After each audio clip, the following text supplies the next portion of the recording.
Alright, in the previous step we learned how we can use dictionary in C# and in our Unity project. In this step I want to talk about another topic which is really useful in Unity. Let me go to the Visual Studio, and here we have void start, alright?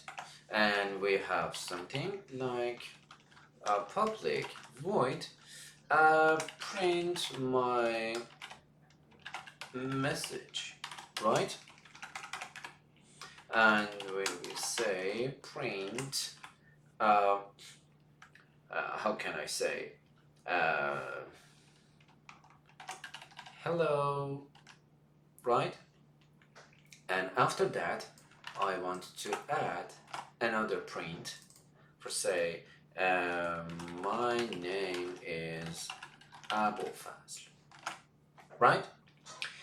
So I will call this function here by this structure, and it will start to do the process exactly by void start. Exactly at that moment, our scene has been launched, but our scenario says I want to print hello in the console, okay? After 5 seconds, let's see my name is Abu Faz, not immediately after hello. You know, this is our scenario. It can't be any logic, it can't be any order. For doing that, shall we do another function for print Abu Faz? Oh god. Something like this. And we can use invoke, as far as we mentioned in the past how we can use invoke. This is the first solution to have this result. We will see hello at the beginning. After 3 seconds we will see this function, print Abu Faz. Okay, but the better solution is using Coroutine instead of void.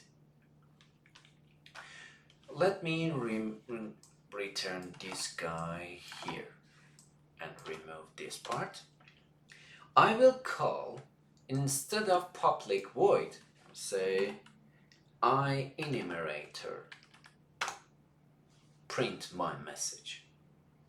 The Coroutine says I can do your function with any delay you want at any part of the logic you want.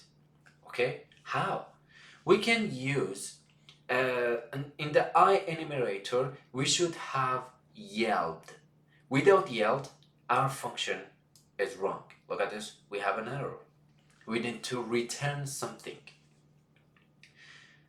For here, we'll say yelled return new wait 4 seconds. And now we'll say 3. That's it. We have right now hello immediately, and after 3 seconds we will have my name is Abu Faz. Exactly that thing we have defined in the scenario. Even we can have another yelled here. For example, after 0.5 seconds, let's print something like this.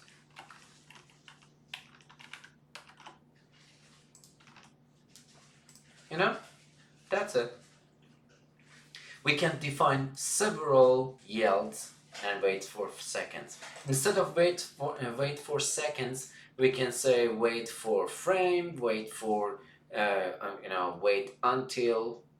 We can define anything we want, but most of the common waits is waits for seconds.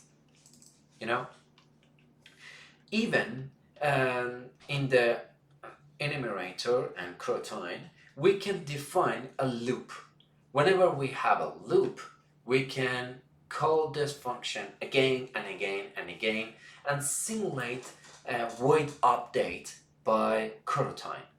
But the good point of using Coroutine is we can stop Coroutine. Let me call Coroutine start Coroutine inside this parenthesis the name of this guy, something like this. Or even we can call with this method. Put the name of the enumerator as a string. And here we can stop Coroutine. Exactly the same, just the name of the Coroutine.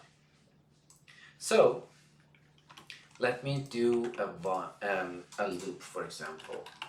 Let me add a parameter public integer number equal 25. 25. Okay, and I will say while the number is more than 0, okay, do something like print the number is number, and now yell return null. Null. So our loop says until we have the number more than 0, print the number and return null. It means it come back to calling this start Coroutine again, and this loop will be always repeating. Okay? We can do something like this. Number minus minus. Okay? After the number is less than 0, for example, -1, we will repeat and we will print hello, my name is Abulfaz after 3 seconds, and after 0.5 seconds, Honey is a good person. Okay, let's go to the Unity and put this script as a component of this object. And now play the scene.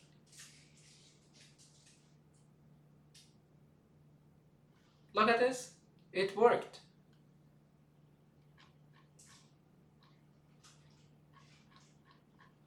It printed for us number 25, 24, 23, 22, 21 until 1. After 1, it printed hello. After 3 seconds, my name is Abulfaz. After 0.5 seconds, look at the timer of seconds. This is 49, 3 seconds is 52, 0.5 seconds is almost 53. Honey is a good person, and done. Look at this. In fact, we can simulate those functions which we want to use a loop, but without using void update or fixed update or late update family. We can use Coroutine and enumerator with using the while and other kinds of loops, or even wait for seconds to do a loop, totally control it, and anytime we want, we can stop it. This is a good feature of coding, especially whenever you want to load something or sort your functions by time. Okay, let's go to the next step.